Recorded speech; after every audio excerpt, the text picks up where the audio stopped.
Prometheus is a 2012 film directed by Ridley Scott and stars Noomi Rapace, Michael Fassbender, Charlize Theron, Idris Elba, and Guy Pearce. It's the fifth film in the Alien franchise and a prequel, as the name would suggest. This is pretty much the beginning, until Ridley Scott further confuses us with this mess of a series.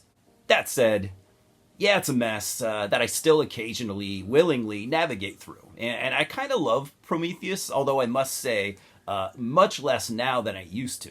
Gonna say, guys, kind of a late bloomer. I'm kind of hoping my son never sees this review, by the way, because this is kind of like one of our bonding movies. And I still like it, like I said, but I don't really love it like I did 10 years ago, especially in this last watch. I was just kind of like, man, what was I holding on to all these years? Let it go. And the plot follows a team of scientists, working to uncover the true origins of humankind as they find a star map to an undiscovered planet. So like I've said now, like 3 times, I've always really liked this movie, even if I knew that I was overlooking a lot of things that I didn't really care for, because, there was enough there to draw me in and keep me there. I mean, I really do like the premise of, trying to find the origins of humankind. That's a pretty bold move for a plot. It doesn't really deliver on that premise, though, if you ask me. And as you probably know by now, I'm just a massive Alien fan. I might have already said that even during this review. I don't know. I have been since at least the 90s, early 90s. And I remember when I first saw the trailer for Prometheus, I was pretty blown away. The fact that it was the first time, or the first film in the franchise to not have Alien in the title, and it kept things kind of vague, and I was just immensely excited. It had been, at the time, 15 years since we had been given an Alien film, if you don't count the 2 AVP films, and we were ready for something new. The opening scene introduced us to a brand new set of characters we've never seen before, with the engineer, who is more human looking than what we're used to seeing in the the Alien universe. And I found this to be pretty cool. I mean, I know a lot of people don't like them, and I get it, but I was just excited to see creatures in the Alien universe that weren't xenomorphs, as much as they are like my favorite movie monsters of all time. And we get a good bit of it.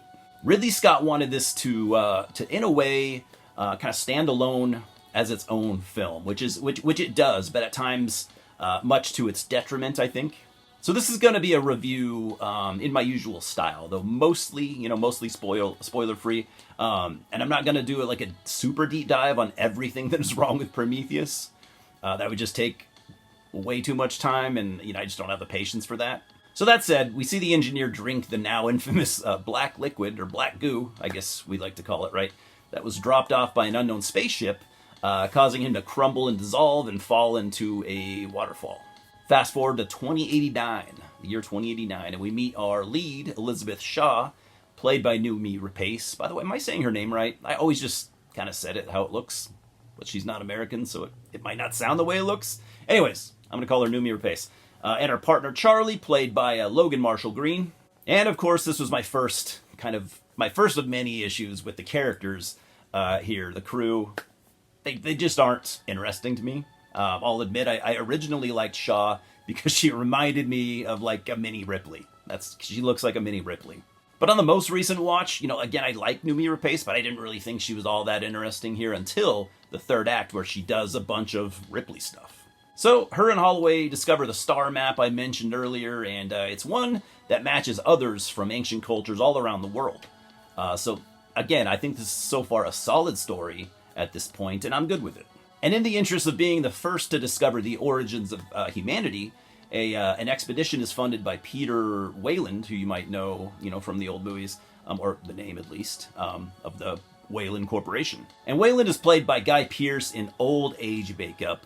And I'll just nip this in the bud. It doesn't work. It never did. And they should have just given the role to an older actor. And I mean, don't get me wrong, Guy Pearce is a solid actor in his own right and a veteran.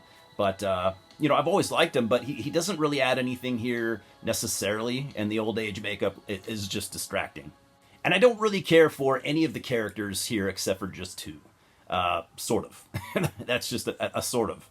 I think Idris Elba is great. He's just fucking dripping with charm and personality, but also kind of wasted because he gets less screen time than I think he deserved. The best actor here by far, and the best performance, in my opinion, is Michael Fassbender, and he plays Wayland's android creation slash servant, I guess, David.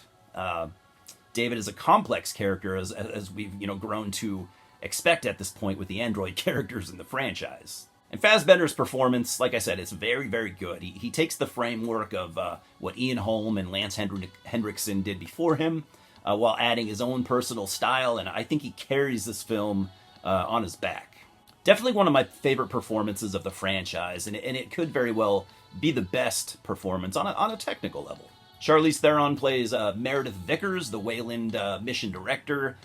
She's the boss, and she does not fuck around. I'm a big fan of Charlize Theron. I love her, but I hated her character here. Absolutely hated. I think she was. I think her character maybe was the worst in my opinion. I mean, don't get me wrong. This is pre-Alien. We had not encountered xenomorphs yet, so it makes sense to have a character like her. But I just hate the way that she was written. Anyone else I didn't really name here just doesn't matter. Just random fucking scientists from around the world, and none of them are interesting. And to me, this crew reflects a lot of the problems I've had with modern day Hollywood, because it's like, hey, let's give the fans as much familiarity as we can, but without the effort of writing better characters.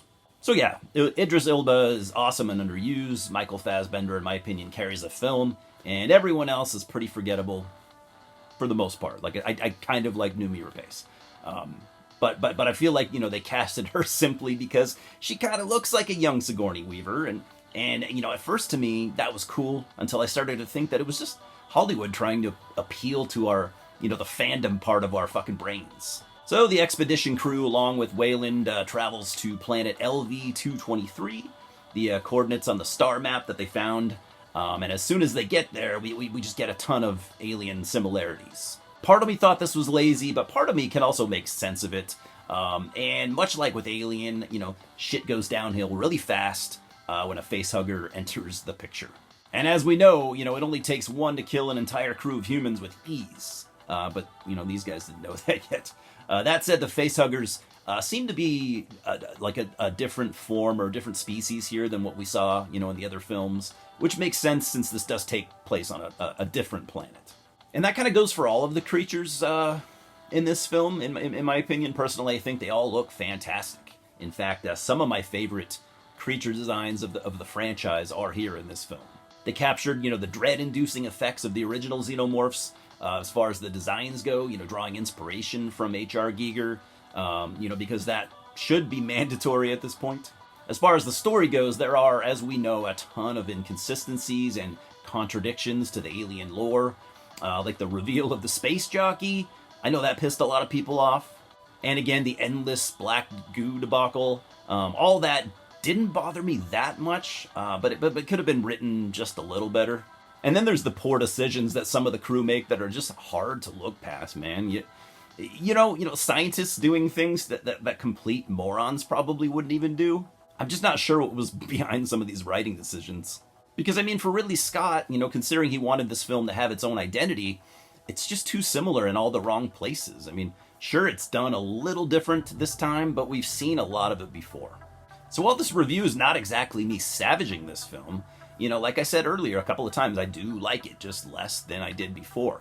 But that's not to say that I think it's aged poorly, because I actually don't. And that leaves me now, I guess, with what do I love about this movie? What about it has kept me a fan? And to put it short, I think it's a great-looking creature feature. I think I always saw it that way, but I for some reason, I just didn't want to admit it yet. I wasn't honest with myself, I don't think. I feel like if it weren't part of the Alien franchise, it would be considered like a top-tier sci-fi horror film of its time. But it is, and we have to hold it to those high standards. The locations and sets are fucking breathtaking, and it is, at least, in the very least, a visual masterpiece. I mostly like the third act, though, where the tension ramps up, and that's when I thought Noomi Rapace was, where she really shined. I didn't like the alien lore being contradicted. I think they should have been more respectful of it, but I still like the film overall. It could have been great, and at times it almost is, and I do like it more than the two films that followed it. But the real question is, how do you guys feel about it? I'm giving Prometheus an 8 out of 10. I think that's where I'm at right now. As to where it used to be a 9 for me. And to be honest, I think by the next time I watch it, which probably won't be for at least a couple years, if not more, I think it might even sit at like a 7. But for now, I'm going to leave it at an 8. Cheers, guys, and I'll see you at the multiplex.